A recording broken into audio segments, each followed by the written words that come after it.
Good morning. Hi, my name is Rod Brown. I'm excited that you're here this morning listening to the last day in the series called The Loyalty of Leadership or Leadership Loyalty. We've gone back and forth, but I think you get the picture. And today we're talking about buy-in. We're talking about buy-in and making sure that as a leader, first and foremost, you get buy-in from those that you are leading, because without it, you probably won't have followers. And if you don't have followers, then you can't be a leader. I just want to read you a quote really quickly. People buy into the leader first, then they buy into the vision. They buy into the leader first, then they buy into the vision. So they have to buy into you as an individual first, before they can even begin to notice what your potential vision is for your organization, for your team, for your entity. One of the first questions you need to ask yourself when it comes to buy-in and basically having people buying into you first is, do you give people a reason to follow you?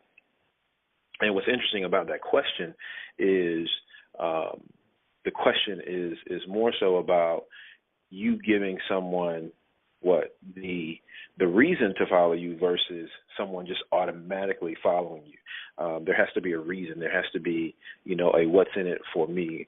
So the burden, if we're in a courtroom, the burden is on you to create the reason for someone to follow you, not your position is the reason someone should follow you, not because you know more than anybody on the team or more than anybody in the organization to follow you, not because you simply started the organization. Again, that's not a reason. You have to, provide a real relevant reason for someone to follow you or for someone to actually buy in to you.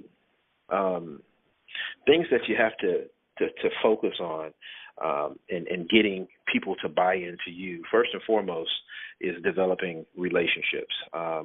Your relationships will either propel you to your success or it will impede your success.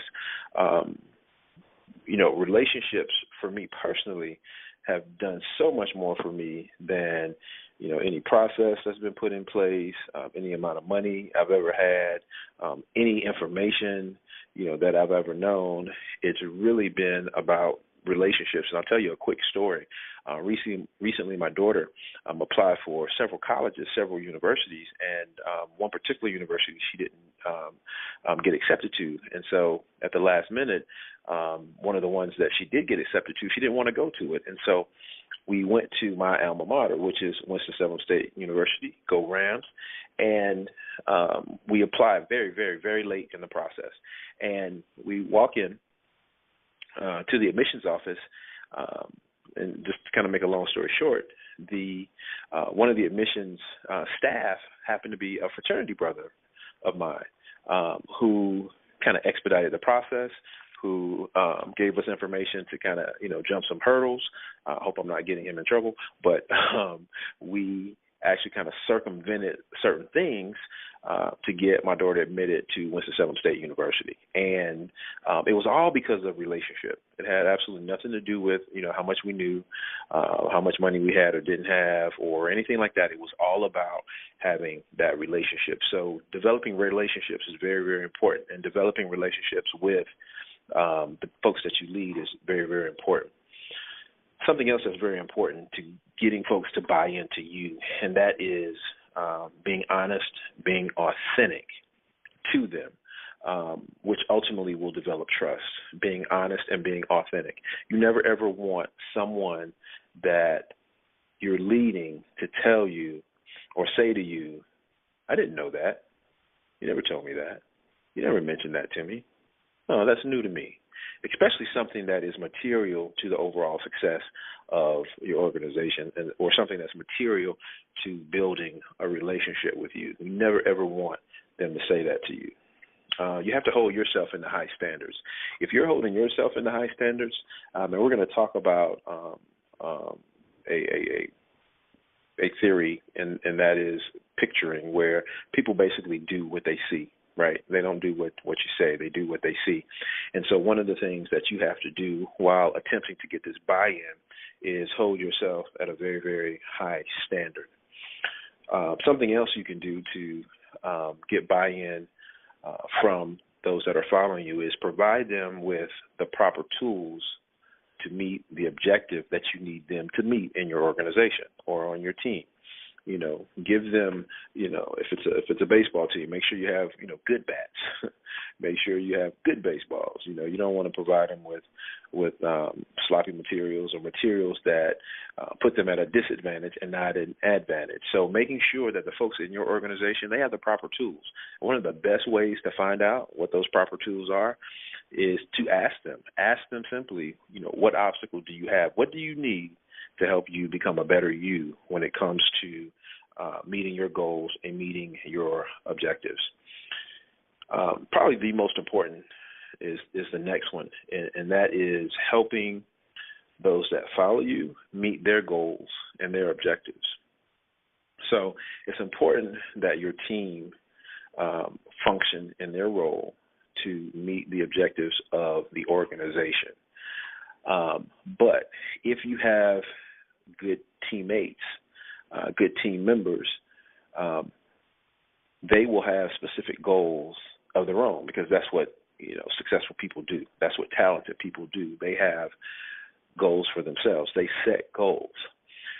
And as a leader, one of the best ways to help them help you and buy into you before they buy into your vision is to help them reach their goals and help them reach their objectives. And first and foremost, you have to know what they are. And that's going back to that relationship thing. So you have to care enough to know what's important to Susie, what's important to Sammy. You have to care enough to know, and then go help them meet that goal and that objective. And maybe it's in a realm that you're not familiar with and you don't know how to help them. Find somebody that does, or find a resource, or find information that can help them. But anything and everything that you can do to help someone else meet their goals and meet their objectives is something that will move you closer to having that individual become more attached to you and to buy into, you know, what you're trying to accomplish. And then lastly, I'll say that you need to make sure that you help them develop as a leader. Individuals that are leaders that develop their followers into becoming, you know, better employees or better teammates, basically will see some growth. If you help, you know, the individuals in personal areas, you'll see some personal development. So, and then ultimately you'll see some growth in your organization because everyone is improving, you know, their personal development aspects. But if you want to see exponential growth in your organization, spend time developing leaders. Spend time developing people like you. Spend time identifying their strengths, identifying their weaknesses as it relates to the things that we talk about, and making good leaders, and then help them develop those things. And when you have an army of leaders, you will see exponential growth. And that's where you want to get to ultimately, seeing exponential growth and not just steady growth over time. Another question that you should ask yourself, and this is specifically when it comes to your vision, and that is, does your vision resonate with people, right? Does your vision resonate with people?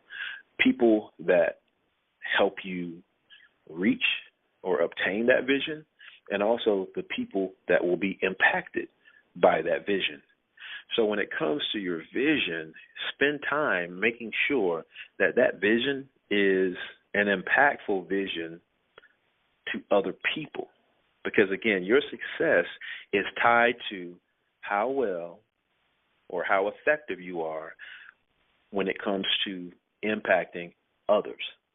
So if you sit in a vacuum and you come up with a vision that will only impact your life in a positive way, then I promise you your success will be very, very small compared to identifying a vision that will impact you, that's tied to your passion, that's tied to your purpose. However, that will impact hundreds or thousands or millions. That's when you will see exponential growth. That's when you will see exponential success. So ask the question of yourself, does your vision or does my vision resonate with people?